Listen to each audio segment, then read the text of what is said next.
আসসালামু আলাইকুম এভরিওয়ান। তো আজকে আমি যে ভিডিওটা নিয়ে আসলাম এটা হচ্ছে রক রাইডার XC404 এবং truly excited about it because rock rider XC404 হচ্ছে রক রাইডার লাইনআপের সবচেয়ে ফ্ল্যাগশিপ একটি সাইকেল এবং এটা ট্রুলি একটা এমটিবি এক্সি ফিল আপনাকে দিবে। আচ্ছা, রক রাইডার XC404 আপনার হচ্ছে এক্সি সিরিজের একমাত্র 29 ইয়ার এবং ফুললি একটা ভালো বিল্ড এবং কম্পারেটলি ইটস প্রাইস যদি আপনি কম্পেয়ার করেন এটা অ্যারাউন্ড 65,000, যেটা রিস্পিন দিচ্ছে 45,000-এ এবং অবশ্যই ইউজড বাট 100% কোয়ালিটিফুল ইউজড, ঠিক আছে। এবং আমরা সবসময় কোয়ালিটিফুল বাইকগুলোই কেনার চেষ্টা করি। তো আচ্ছা, আমি একটু শর্ট ওভারলুক দিব ব্যাপারটায়, তারপর কিছু আপনাদের সাথে বিস্তারিত জানাবো। প্রথমে আমি আপনাকে কিছু শর্ট ওভারলুক দিই। আচ্ছা, একটু ওভারলুক যখন দিব আমার সবচেয়ে ফেভারিট জায়গাটায় আসি, এটা হচ্ছে যে সাইকেলের টায়ার। সাইকেলের টায়ার কিন্তু দেওয়া হচ্ছে ম্যাক্সিস রেকন রেস, হ্যাঁ। এবং এই টায়ারটা পার্সোনালি আমার অনেকই পছন্দ। আমার পার্সোনাল যে এমটিবিটা সেটার মধ্যে এটা আপগ্রেড করার ইচ্ছা ছিল। তো যারা আর কি বিস্তারিত জানেন এই টায়ারটার ব্যাপারে, এইটা মানে ট্রুলি আপনাকে এক্সিতে যেমন সাপোর্ট দেবে অন রোডেও খুবই খারাপ রোলিং পাবেন না, হ্যাঁ। এবং টায়ারটাও মোটামুটি লাইট আছে এবং আমার পার্সোনালি খুবই ফেভারিট লিস্টে একটা আছে এই টায়ার। এরপর যদি বলেন suspension air fork, but not like other any air fork যেগুলো মানে ইন স্টকে আসে, অনেক চিপ ফিলিং হয়, ওই রকম লাগে নাই। যদিও আমি কোনো ভালো মানে এটা কি কোনো ব্র্যান্ডেড কিনা সেমন কোনো নমুনা পাই নাই, but it is good enough. আচ্ছা, এরপর যদি আসি আমি আসবো গ্রুপ সেটে, ডিওরের 11 স্পিড গ্রুপ সেট দেওয়া শিমানো ডিওর M5100 আমার যতটুক ধারণা, হ্যাঁ এটাই।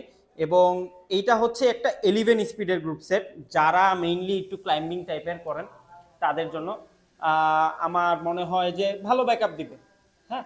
11 স্পিড, 51 টিথ, আমার যতটুকু ধারণা 51 টিথ। এবং সামনে যদি ক্র্যাঙ্কটায় আসি, ক্র্যাঙ্কটা প্রো হুইলের ইউজ করছে এবং আমার মনে হয় বিবিটাও প্রো হুইলের, খারাপ না। বাট আমি আরেকটু ভালো বা আমার পার্সোনালি ভালো লাগতো যদি ডিওরের একটা ক্র্যাঙ্ক থাকতো, অবশ্যই এটাও ভালো, বাট ডিওরের ক্র্যাঙ্কটা উইল বি গ্রেট। আচ্ছা, এরপর যদি আসি আসবো হাবে। হাবের ব্যাপারটা হচ্ছে যে আমার খুবই কমপ্লেন থাকে, কেন জানি মানুষ ফ্ল্যাগশিপে ভালো একটা হাব দিতে চায় না, বাট এটার মধ্যে নোভাটেকের আই থিঙ্ক 2 বিয়ারিং দেওয়া, 4 বিয়ারিং হলে আরও ভালো লাগতো আমার, বাট 2 বিয়ারিং ইটস খারাপ না, মানে আমি নিজেও চালাইছিলাম, খারাপ না, রোলিং ভালো। আচ্ছা, এরপর যদি আসি আমার কিছুটা ডিসঅ্যাপয়েন্টমেন্ট সাইড, এটা হচ্ছে break.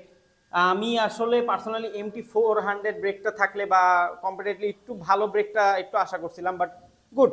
MT200 not bad actually, but আরেকটু গুড হওয়া উচিত ছিল, ঠিক আছে। আচ্ছা, রোটরও আপনার শিমানোরই দেওয়া, আমি যতটুকু ধারণা করতেছি। যাই হোক, তো এইটা হচ্ছে ওভারঅল কিছু কম্পোনেন্টের ডিটেলস, হ্যাঁ।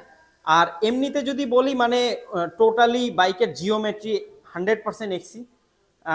মানে এক্সি একটা যে তারা যে সিরিজ যে লঞ্চ করলো এর মধ্যে আমার সবচেয়ে ভালো লাগে হচ্ছে যে তারা নামের সাথে তাদের জিওমেট্রিটাও আসলে ওই রকম ম্যাচ করে একটা অ্যাগ্রেসিভ টাইপের জিওমেট্রি দেওয়ার চেষ্টা করছে। তো যাই হোক, এইটা হচ্ছে মানে সাইকেলের ওভারলুক। তো আমার আসলে এই বাজেটের মধ্যে 29 ইয়ারের একটা ওয়েল বিল্ড মনে হয়েছে। বাকিটা আমি একটু বিস্তারিত বলি, আশা করি বিস্তারিত এভরিথিং দেখলেন। তো মেইনলি এইটা কাদের জন্য? যারা মেইনলি একটা মিড বাজেটে একটা ভালো এক্সি টাইপের এমটিবি চাচ্ছেন, যারা মেইনলি পাহাড়ে যাইতে চান একটা ভালো এমটিবি নিয়ে, একটা মিড লেভেল ফ্ল্যাগশিপ নিয়ে, এবং যেগুলো আর কি যেমন বড় বড় ব্র্যান্ড আছে যেমন ট্রেক, জায়ান্ট, ওগুলোতে যে কম্পোনেন্টগুলো ইউজ করে এত মানে লাখ টাকার বিল্ড অ্যাফোর্ড করতে পারতেছেন না, বাট ওইটার মতো স্পেক কিছুটা যান। উই কম্পারেটিভলি আমি ওইটার সাথে অবশ্যই কম্পেয়ার করছি না, অনেক কিছুই আছে যার কারণে কম্পেয়ার করতে পারিও না, বাট আপনাকে ফিল অবশ্যই ওইটার মতোই দিবে। মানে আমিও তো এটা চালালাম, এভরিথিং রাইডিং ফিল এবং টাইপ অফ আমাদের দেশে বিভিন্ন এক্সি রেস হয়, এইটা আমি বলবো যে এক্সি রেস রেডি। আপনি একেবারে একটা রেস রেডি, কোনো বিল টিল্ডের ঝামেলায় যেতে চাচ্ছেন না, কোনো আপনি ইয়েতে যাচ্ছেন না, হেজিটেশনে যাচ্ছেন না, আপনার এত ঘাটাঘাটিরও সময় নেই, you are good to go. But জিনিসটা হচ্ছে যে এইটার মধ্যে আপনি একটা প্রপার এক্সি ফিল পাবেন, উইচ ইজ নট মানে বিগিনারদের জন্য মানে এটা লাগতে পারে খুবই এক্সপেন্সিভ, বাট এটাই আসলে যেই প্রাইজে দিচ্ছে এই প্রাইজে আসলে খুব বেশি অপশন নাই, উইচ ইজ আপনি যদি কম্পেয়ার করেন ইনফার্নো আছে, ইনফার্নো আসলে ওই এক্সি আপনাকে ফিলটা হয়তো বা দিতে পারবে না, যেটা এটা দিতে পারবে। আরেকটা জিনিস ভালো লাগছে আমার, এটার মধ্যে খুবই লেটেস্ট জেনের কম্পোনেন্ট ইউজ করা হয়েছে, হ্যাঁ, যেটা আপনার আদার কম্পারেবলি আমার মনে হয় না অন্য কোনো এই রেঞ্জে অ্যাটলিস্ট আছে। তো এইটা ছিল আমার এইটার ব্যাপারে, আমাদের ব্যাপারে, বা আমার পার্সোনাল যেই রিভিউটা। যাই হোক, আপনারা এভরিথিং এটার ব্যাপারে ছবি অ্যান্ড ইনফরমেশন আমাদের স্ক্রিনে পাবেন, এবং আদার এনি ধরনের আপনার যদি কোশ্চেন থাকে কমেন্ট বক্সে অবশ্যই জানাবেন। আসসালামু আলাইকুম।